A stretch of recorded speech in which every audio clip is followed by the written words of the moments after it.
I will take a few questions after a couple of very brief points to share with you today. Just make sure you put your questions in the name of this chat with your outlet and your name.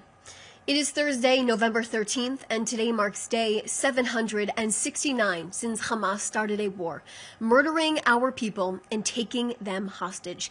Today marks exactly 1 month since our 20 living hostages returned home for a second chance at life when they were freed from the chains, horrifying abuse, and starvation and Islamic rule, a terror rule that they were kidnapped into. Our 20 living hostages are not only rehabilitating, but they're living life again, eating food they have dreamed of, spending time with the people they have missed the most, and recovering from the enormous trauma they endured for 2 years. It also marks exactly 1 month since Hamas first violated the ceasefire deal. As they did not return all 28 of our deceased hostages, they were held in captivity. Let's not forget the terror group had 72 hours to search for the remains of our deceased hostage 1 month ago, and 1 month later today, the remains of 4 of our hostages are still being held by terrorists inside of the Gaza Strip. We are demanding for them to be returned home immediately. Their names are Meni Goddard, Ran Gvili, Dror Or, and Thai national Sutiask Rintalak. Remember their names, know their stories, and include them in your news stories.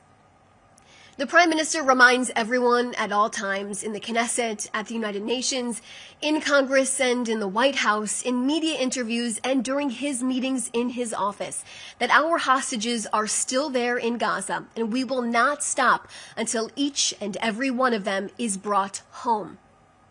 There are media reports claiming right now that Hamas and Islamic Jihad are preparing to return the body of one of our 4 hostages later this evening.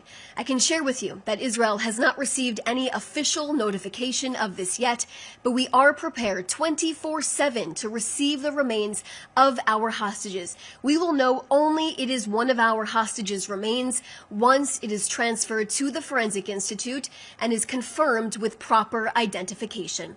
Israel is continuing to enforce the ceasefire agreement against Hamas terrorists every single day. On Wednesday, a terrorist was identified crossing the yellow line near Khan Yunis and approaching our IDF forces. Following the identification, our IDF soldiers eliminated the terrorist as it posed an immediate threat to our soldiers. Additionally, on Wednesday, while IDF troops were operating in the area of Rafah to dismantle underground terror infrastructure, all in accordance with the ceasefire, they identified 4 armed terrorists on the eastern side of the yellow line within Israeli operational control. Our forces acted and struck and eliminated 3 of the armed terrorists. Prime Minister Netanyahu has made it abundantly clear Israel will work to defend all of its borders and will do so independently to protect our nation from any threat. Prime Minister Netanyahu will make independent decisions for this country, for all of its citizens. And Kogat announced today that about 250 Gazans in need of medical treatment and their caregivers and Gazans with dual citizenship exited Gaza on Wednesday through the Kerem Shalom crossing to the Allenby Bridge crossing and the Ramon Airport. Also, the Zikim crossing is now open for the entry of humanitarian aid trucks into the Gaza Strip. And the aid will be transferred by the United Nations and international organizations following thorough security inspections by the Land Crossings Authority of the Ministry of Defense. Hundreds of trucks carrying food, water, fuel, gas, medicines, medical equipment, tents, and shelter supplies continues to enter the Gaza Strip every single day in coordination with the UN, international organizations, donor countries, and the private sector. I'll now take a few questions.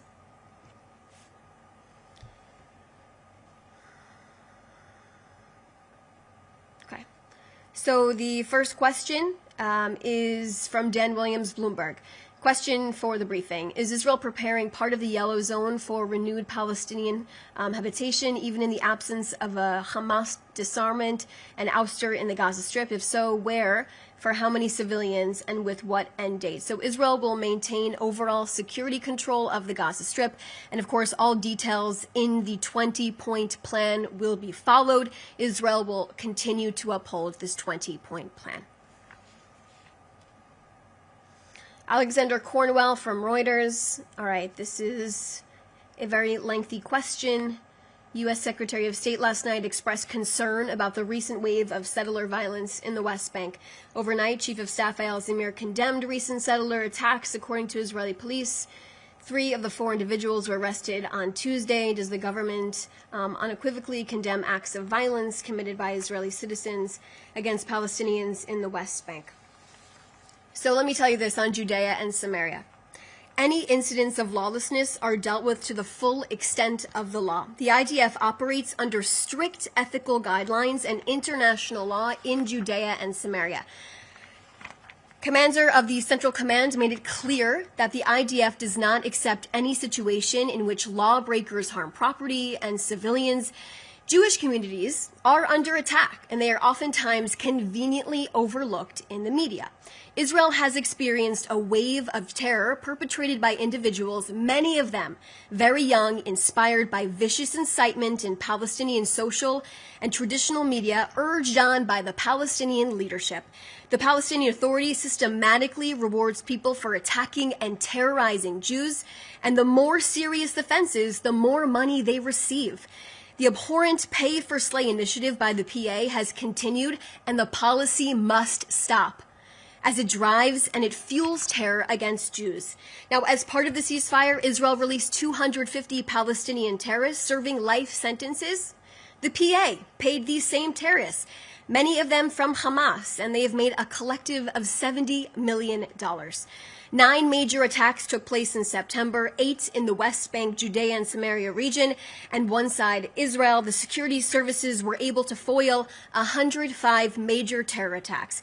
9 people were killed and 24 injured in the September terror attacks. I'd also like to point to you more information on the ground. When it comes to terrorism from Judea and Samaria, I can tell you that Israel's policy is that there will be no safe haven for terrorists in Judea and Samaria. The IDF and our security services continue to operate vigorously to foil terror attack activity in the region, and we will reach anyone who harms the state of Israel and its citizens and our soldiers. The terrorism against Israeli citizens is the result of ongoing incitement directed by Iran and Hamas, encouraging attacks against civilians and their murder, and attempting to ignite additional arenas. Let's also bring everyone up to speed about the events of today that came out. Let's talk about the reality.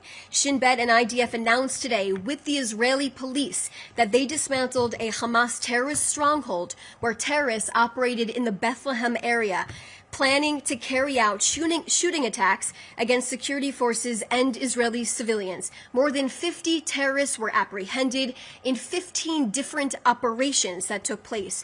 One of the terrorist cells was in advanced stages of operational readiness, preparing to carry out attacks within the immediate time frame. Now, thwarting this type of terrorism prevented significant terror attacks from happening, which could have had a devastating toll on our soldiers and our citizens.